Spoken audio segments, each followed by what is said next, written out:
Chennai ECR திருப்பூரில் மாமல்லபுரத்தில் இரவு விருந்து கொண்டாடிய மருத்துவக் கல்லூரி மாணவர்கள் வந்த BMW கார் அதிவேகமாக லாரி மீது மோதியதில் மருத்துவ மாணவி ஒருவர் பலியாகியிருக்கிறார். இது தொடர்பான அண்மை செய்தியை பார்த்து வருகிறோம்.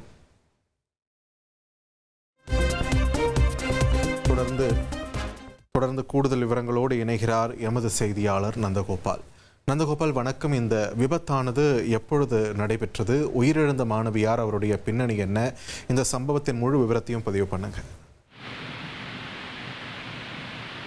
வணக்கம். அதாவது இன்று காலை அதிகாலை ஒரு 3 மணி அளவில் அதிவேகமாக 2 கார்களில் வந்த கல்லூரி மாணவர்களில் ஒரு கார் விபத்து ஏற்பட்டது. இந்த காலவாக்கம் பகுதியில் விபத்து ஏற்பட்டதில் நின்று கொண்டிருந்த அந்த லாரி மீது அந்த கல்லூரி மாணவர்கள் கார் விபத்து ஏற்பட்டுள்ளது. இதுல ஒரு மாணவி சம்பவ இடத்திலே இறந்துள்ளார். 3 பேர் கவலைக்கிடமான நிலையில் உடல் நசுங்கி கவலைக்கிடமான நிலையில் உள்ளனர்.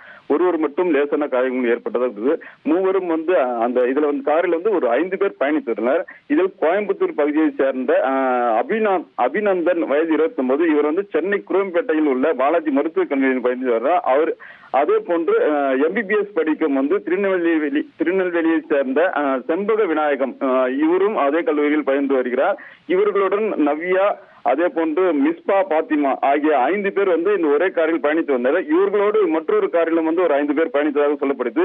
இந்த காரில் அந்த மாமல்லபுரத்தில் இருந்து புறவழி சாலையாக அதிகாலை வந்தது. மாமல்லபுரம் இரவு நேரத்தில் அந்த விருந்து ஒன்று முடித்துவிட்டு அந்த கடற்கரையெல்லாம் சுற்றிவிட்டு அதிகாலை ஒரு 3 மணியிலிருந்து புறவழி சாலை திருப்பூர் அருகே காலவாக்கம் பகுதியாக நோட்டிக்கு செல்லும் பொழுது அந்த பகுதியில் அந்த கட்டை ஏற்றி கொண்டு நின்று கொண்டிருந்த லாரி மீது அதிவேகமா இந்த BMW கார் மோதியது. இதில் அந்த காரில் பயணித்த ஒரு 3 பேர் மேலும் உடல் நசுங்கி கவலைக்கிடமான நிலையில் திருப்பூர் போலீசார் மீட்கப்பட்டனர். நன்றி நந்தகோபால், உங்களுடைய விரிவான தகவல்களுக்கு.